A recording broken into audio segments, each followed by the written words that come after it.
Yo, what's going on, guys? Today we'll be talking about many rival teams monitoring the Trailblazers players: Anfernee Simons, Matisse Thybulle, Robert Williams III, and Deandre Ayton.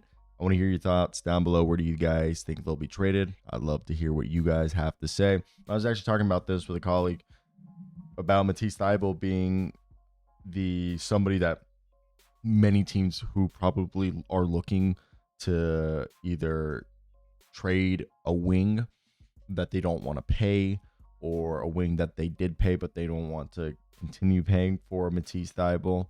But really, Anfernee Simons is who we're going to start off here, and we have the trade machine open for a reason, and that is because Anfernee Simons, it's an open secret that I've been told, wants to play for the Orlando Magic. The Orlando Magic want a guard to pair with either Jalen Suggs, or my understanding Jalen Suggs is the guy they would like it, and to have this yin yang where a defensive guy is Jalen and then their offensive guy is Anfernee Simons, and they're both able to play with each other on the floor.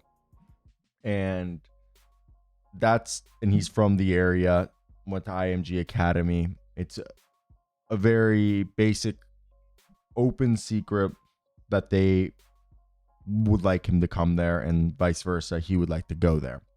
Now, if we were to do that, I thought the easiest deal to get that across the line would be a Cole Anthony. And if you package, it's $27 million right there. This is where it becomes interesting.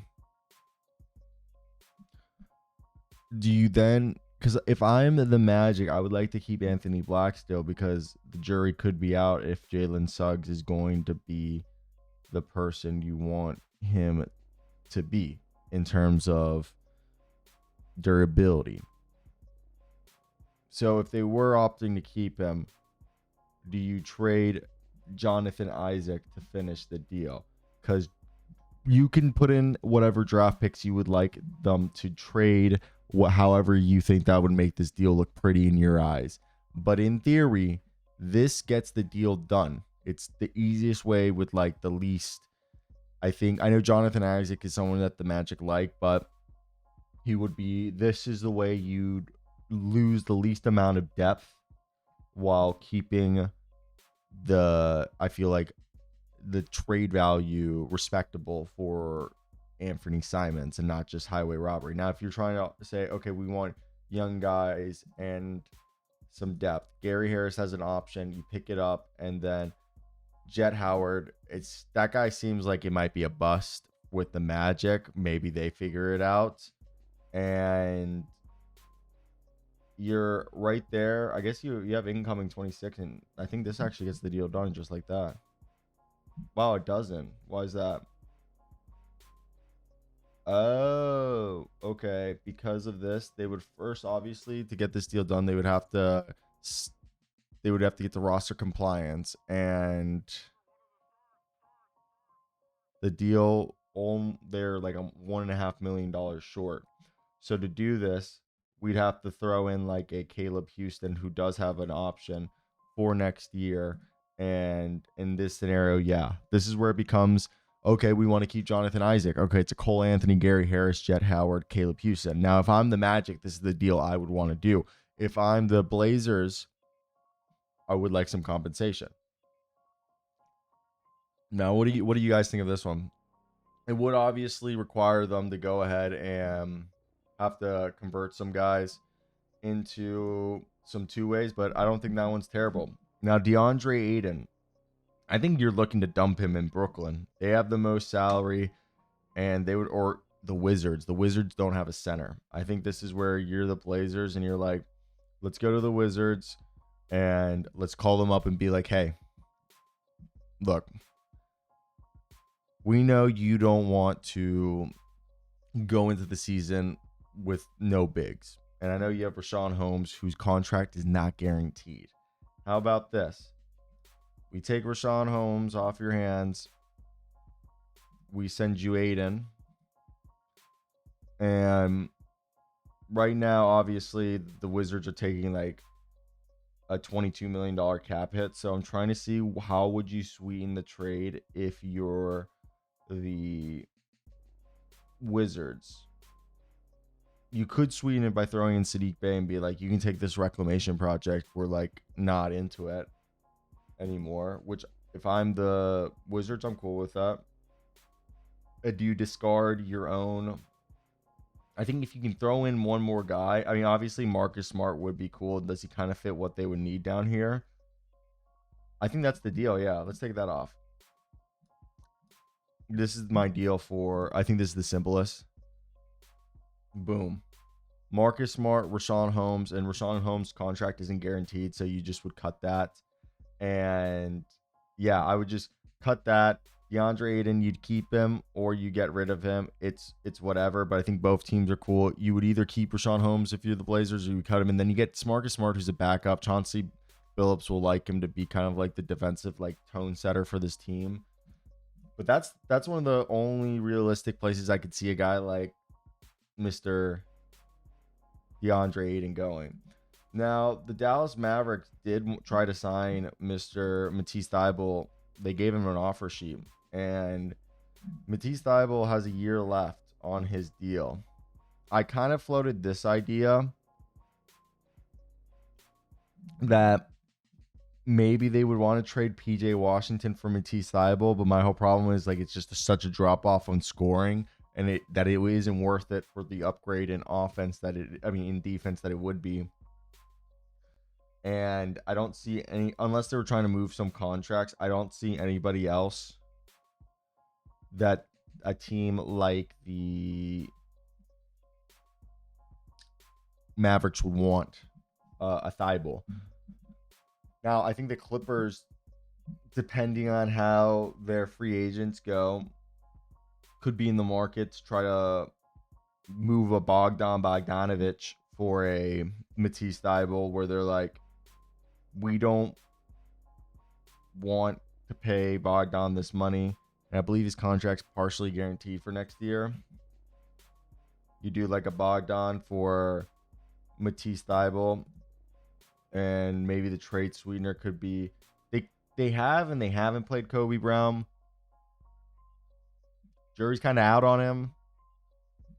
If they don't want to do trade sweetener, like in terms of draft capital, they could just do Kobe Brown and Bogdan for Matisse Thybulle. I think this helps you save money and see the cap impact, $7 million.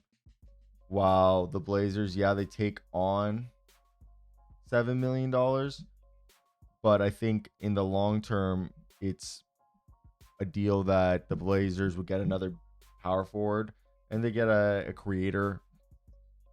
And finally, Robert Williams. Robert Williams is one that I think is going to be the hardest to find. If we go back to the Mavericks, they're the ones that, out of desperation, if they were really trying to move Gafford, I just think if you traded Gafford for Williams, it's just such a risk. And that's the one. And you can make it happen if you just guys want to see what that looks like. The only way I would do this, TBH, is give me Do Breathe. Wow. Do they love Dwight Powell though here? Because the whole thought right here would be that you try to do a deal like this, maybe to move salary, and Gafford's making 14, right? 14.3. I mean, you could incur salary technically right here, but a Daniel Gafford, Dwight Powell package, unless you want to keep Dwight Powell, you can still do this deal without Dwight Powell. You take on Duke Reith and Robert Williams. That's not bad. I'd be cool with that. Give me some pieces. Now, finally, the Hawks could be one for Robert Williams. Who are they trading? I mean, Trey Mann. Oh, Trey Mann's another for Matisse Thybulle, where they're like, hey, we want the defense that Trey Mann brings, but we don't want to pay him $15 million. Then Robert Williams could be someone that they're like, what contract would they then ditch right here? I don't see a contract that they would want to ditch, because there they'd be taking on 24, and the only way I could see this happening is if they're like, hey, the Kobe Buffkin experience did not work out well, and we're just going to move off of that, and then you just bring in Robert Williams, Matisse Thybulle for Buffkin and Terrence Mann. The trade sweetener is Kobe Buffkin being a young guy. I mean, Terrence Mann fits for what they do as a multi-positional player for the Blazers. And then you move you replace Mann with Matisse, and you replace Clint Capella with Robert Williams, and you sign a backup point guard. The Bucks could be another one where they might decide, hey, Bobby Portis picks up his option, and they decide, well, actually, let's reverse this. They keep Bobby. Brooke leaves. They say F Kyle Kuzma. They want to get off the Kyle Kuzma deal, and they want to maybe spread the money around. They do Matisse. And this is another team that, would they be able to then take on, like, money-wise? They have first apron space, so could this be a team that takes on Simons? I wouldn't think they would be able to get. I just think draft pick wise, they wouldn't be able to do much. So my whole thought right here was, you just do a combination of Duke, Reith, and yeah, I think something like this would be my only one where you find some trade sweetener, but you send Kyle Kuzma over there because he gives them a power forward. You figure out whatever draft capital that they have. Maybe they send them a young guy, but they don't have any young guys left. But there's that one. I think this benefits the Bucks more than anything. Kyle Kuzma has this is just way too much value for Kyle Kuzma. I would want like a first round pick if that was happening. So let me hear your thoughts. What do you guys think is going to happen? I'd like to hear what you guys have to say down below. Like, comment, subscribe, do all that good jazz. Peace. Oh, everybody.